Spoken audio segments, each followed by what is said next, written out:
পুত্র নিষাদ, এটা আমি কি শুনছি? সত্যি কি শ্রীকৃষ্ণকে অভিশাপ দেওয়া হয়েছে? হ্যাঁ মা, এই খবরটা তো আমিও পেয়েছি। কিছু প্রত্যক্ষদর্শী এসে আমাকে এটা বলেছেন যে কাকাশ্রী ধীরে ধীরে পাষাণের মূর্তিতে পরিবর্তিত হচ্ছেন। হে প্রভু! এ কি? মায়ের মুখে তো এই সময় প্রসন্নতা থাকা উচিত ছিল, কিন্তু এই সংবাদ লাভ করার পর ওনাকে বিচলিত মনে হচ্ছে। মায়ের হঠাৎ করে দ্বারকাধীশের প্রতি প্রেম জাগ্রত হয়ে ওঠা আর ওনার এত ভাবুক হয়ে পড়া, এটা তো আমি বুঝতেই পারছি না। আর্য শাম্ব, এসব কথা বাদ দিন। এই ঘোষণা আমাদের কাছে অত্যন্ত আনন্দদায়ক ঘটনা, কিন্তু আর্য শাম্ব, আপনি কি নিশ্চিত যে শ্রীকৃষ্ণ দ্বারকাধীশ সত্যি পাষাণে পরিণত হবেন? হ্যাঁ লক্ষণা, এই তথ্য তো নির্ভুল বলেই মনে হচ্ছে। কিন্তু উল্মুখ, নিষাদ, শ্রীকৃষ্ণকে অভিশাপ কে দিলেন? দেবী তুলসী। কি? দেবী তুলসী? এটা দেবী তুলসী ঠিক করলেন না, বিরাট বড় অনর্থ ঘটালেন। দেবী তুলসীর এরকম করা উচিত হয়নি। এই অভিশাপের জন্য আমি দেবী তুলসীকে কখনো ক্ষমা করব না।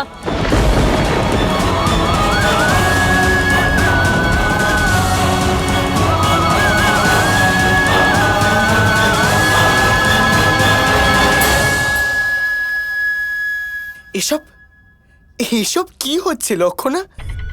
আমি তো জানতামই না যে সংসারে এমন মহান আত্মাও আছেন যিনি আমার এত বড় একটা উপকার এত সহজভাবে করে দেবেন।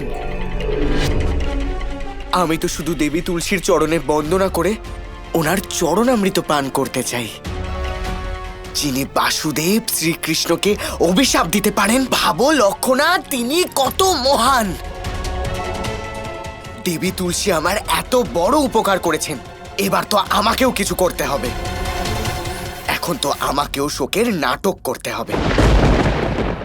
বাবা পাষাণের প্রতিমাতে পরিবর্তিত হতে চলেছেন, কত দুঃখের কথা এটা। এবার আমাকে জ্ঞান কে দেবেন? কারণ এখন তো দেবী তুলসীর অভিশাপ দ্বারকাধীশ শ্রীকৃষ্ণের মুখের ভাষা বন্ধ করে দিয়েছেন।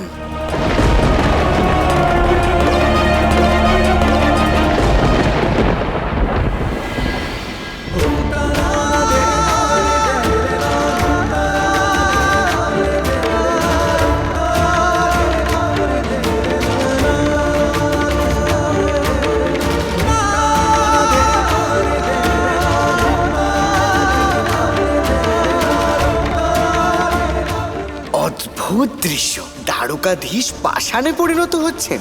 এবার আমার সব মনস্কামনা এই পাষাণ প্রতিমায় পূর্ণ করবে।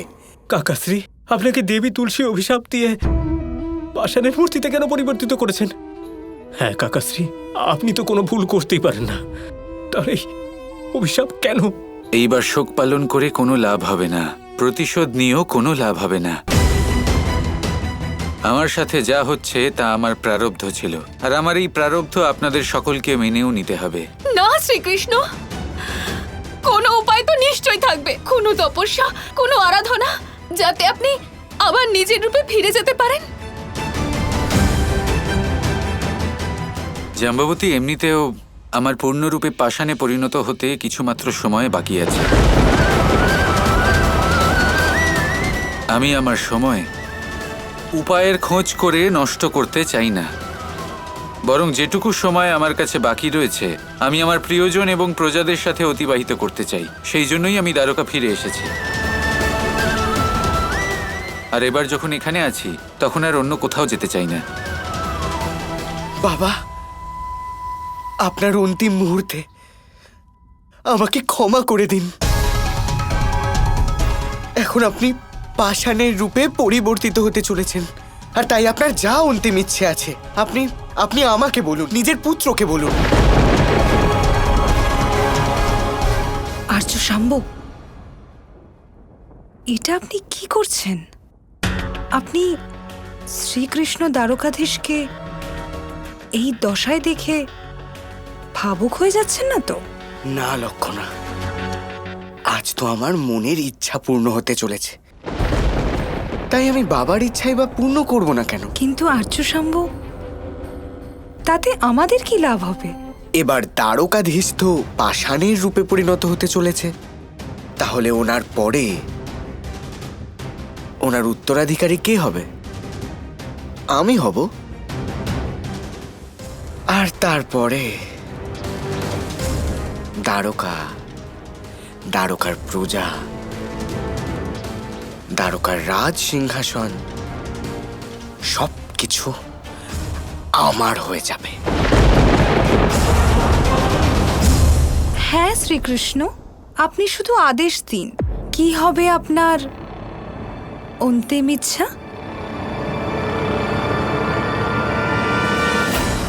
আমি সূর্যোদয় পর্যন্ত রাধার সাথে একান্তে সময় অতিবাহিত করতে চাই।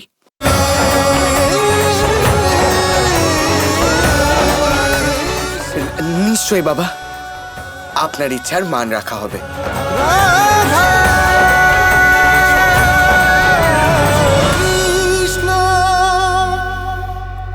কালকের সূর্যোদয় আমার জন্য অসম্ভব প্রসন্নতা নিয়ে আসবে। কাল যখন আপনি পাষাণের রূপে পরিণত হয়ে যাবেন, তখন আমি দ্বারকাধীশ শাম্ব হয়ে যাব। দ্বারকাধীশ শ্রী আর্যশাম্বর জয় হোক।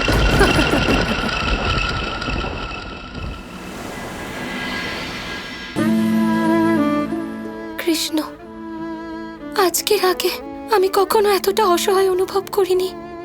প্রত্যেক মুহূর্তে তুমি আমার থেকে বিচ্ছিন্ন হয়ে যাচ্ছ। হয় কোনো উপায় বলে দাও, নয়তো আমায় তোমার মতোই পাষাণ বানিয়ে দাও, কিন্তু আমায় এই দৃশ্য দেখতে বাধ্য করো না। যা হওয়া সম্ভব নয় তা করার চেষ্টাই কেন করছো?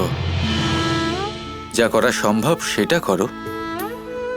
এই সুন্দর মুহূর্তকে নিজের মনের মণিকোঠায় রাখো রাধা, কারণ কি বা হতে পারে, কিছুক্ষণেই আমি প্রতিমাতে পরিণত হব। আর যখনই তুমি আমার প্রতিমা দেখবে, আমার মুখটা ভীষণ উদাস মনে হবে, তখন তুমিও আমাকে দেখে উদাস হয়ে যাবে। কেন এমন করতে চাইছো? এখন নিজের এই চোখের জল মোছো আর হাসি মুখে আমাকে বিদায় জানাও। এটাই তো আমি চাইছিলাম। ঠিক আছে, এবার আর আমি কাঁদবো না। তাহলে বলো, কি চাইছো? শুধু তোমাকে অপলক দৃষ্টিতে দেখতে চাই আমি। যখন মৌন হতেই হবে, তাহলে বরং আমরা মৌনতার ভাষা বোঝার চেষ্টা করি। যদি তাই হয়ে থাকে, তাহলে আমি পলক না ফেলে ভোর অবধি তোমায় দেখতে থাকবো।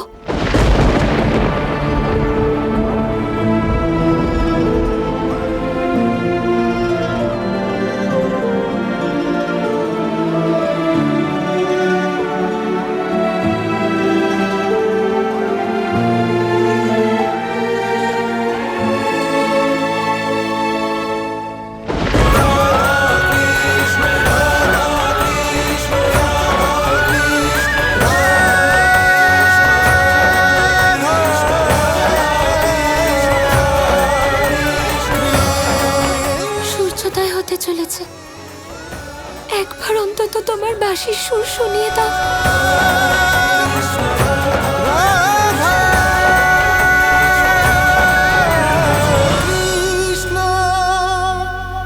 কি তোমার বাঁশিও তো পাষাণ হয়ে গেছে কৃষ্ণ।